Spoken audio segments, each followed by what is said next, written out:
नमस्कार, आप देख रहे हैं जेके चैनल। मैं हूं आपके साथ संजीव प्राशर। दर्शकों, बात करूं तो इस वक्त मैं जिला रियासी तहसील पौनी पंचायत खैरालैड बजोलियां के जमेर इलाके में पहुंचा हूं, जहां पर अगर बात की जाए तो कम से कम पंचायत खैरालैड से 8-9 किलोमीटर पैदल चलने के बाद हम जहां पर पहुंचे हैं।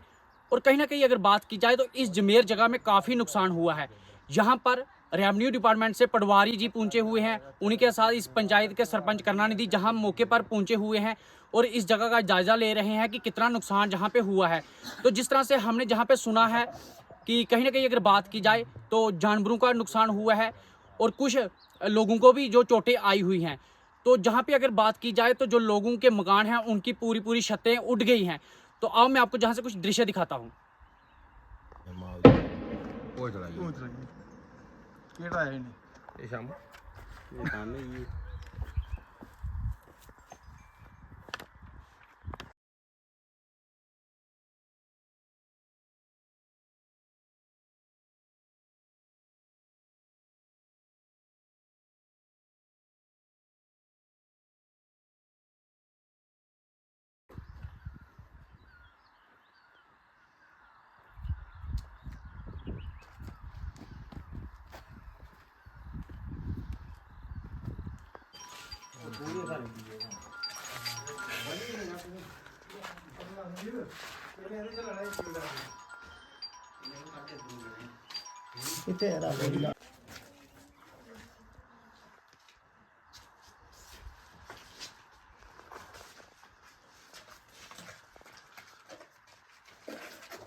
ਇੰਨਾ ਲੱਗਦੀ ਆ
कोई चीज रही नहीं आवागने मकान कोई चीज का कोई सुस्त नहीं रही जी मोदी साहब ने असें दिते मकान और ये खत्म हुई है हूँ अस कुत्थों करना टीना कुत्थों किश लेना कुत्थें लेना। क्या प्रशासन का कोई इला तक दिखने वास्ते आया थे? इसे कोई नहीं आया, पटवारी साहब आया, सरपंच साहब पंतो साहब जी, और असें कोई नहीं। तो के अपील कर को जिला एडमिनिस्ट्रेशन है क्या गौरमेंट अगे असें अपील करने कि असें ते लभना चाहिए टीना लभना चाहिए असें मतलब उपर खट्टने वास्ते जी। कितना नुकसान होया है? मेरा शाम सिंह ना है जी मेरा एक बेल जग भी हुई है जी और मेरा मकान उड्डिया जी और पूरे जेड़े मकान ते आंडिये गोंडिये भराए मेरे दे सब उड्डिये। कोई रौना वास्ते जगह ही नहीं आई, कोई असें राती सोने वास्ते जगह नहीं। असें सूट मंगूशा का नहीं गल असें सूट दित्ती है, टेंट भी दिते जान असें कोल खिंदा दियां जेड़े कंबल थे वो भी उड्डी हैं।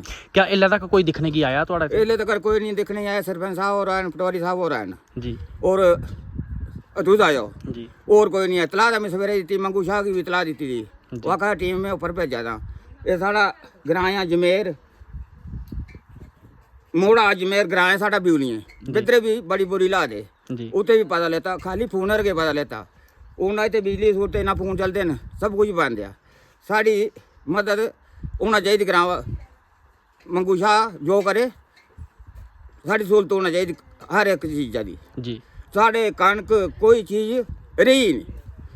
मौके रीते आए थे तो सरपंच साहब आए थे, पटवारी आए था, देखी सकते न जी बिल्कुल। हैं।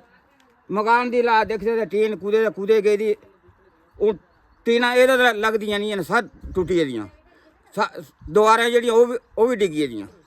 भाई इतनी गल है, असें कोई टंटे की सहूलत दी जाए, कोई राशन जेड़ा आटा था चोर दे वो भी गिले हुए न जी हूँ, करो कि थोड़ी राशन की सहूलत दी जाए, इतनी गल है मेरी। जी धन्यवाद। भाई कल शाम को जो ये जोरदार आंधी तूफान आया है, जो उसके साथ बारिश भी हुई है, उससे ज़्यादा सबसे ज़्यादा नुकसान मेरी पंचायत में बेदरा और अजमेर के जो मोड़े हैं ब्यूलियाँ गांव के, तो उनको हुआ है। जहां पर जो रिहायशी मकान हैं तो वो पूरी तरह से डैमेज हो गए हैं। लोगों के मवेशियों को भी चोट आई है, काफ़ी नुकसान हुआ।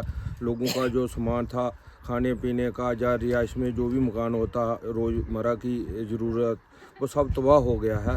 तो आज सुबह हम इधर आए हैं अजमेर में, और बेदरा में भी हमारे साथ चौकीदार रशीद जी, हमारे साथ पटवारी साहब भी आए हैं। ये घर घर जाकर इन्होंने मुआयना किया है और अपनी रिपोर्ट भी ये तैयार कर रहे हैं तफसील के साथ। तो ये काफ़ी नुकसान हुआ है इन लोगों का, इनके मकान बिल्कुल तबाह हो चुके हैं। जी तो जिला एडमिनिस्ट्रेशन से क्या अपील करना चाहेंगे जिस तरह से इन लोगों का नुकसान हुआ है? मेरी अपील MLA रियासी साहब के बजरिया एडमिनिस्ट्रेशन को ये रहेगी कि इन लोगों को जो इनका मुआवजा है वो दिया जाए। साथ में इनको जो आर्जी तौर पर टेंट होते हैं उनकी सुविधा प्रोवाइड कराई जाए, ताकि ये लोग अपना गुजर बसर कर सकें, इनको रहने के लिए कोई जगह मिल सके। सरपंच साहब बात करेंगे तो जहाँ पे जान मान का कोई ऐसा नुकसान तो नहीं हुआ है? जान माल का तो भगवान की ये रहमत रही है कि जान माल का कोई नुकसान नहीं हुआ, लेकिन कुछ जो जानवर हैं हमारे, जैसे कोई बैल गाय, वो जख्मी हुए हैं इस तूफान की वजह से। जी धन्यवाद सर।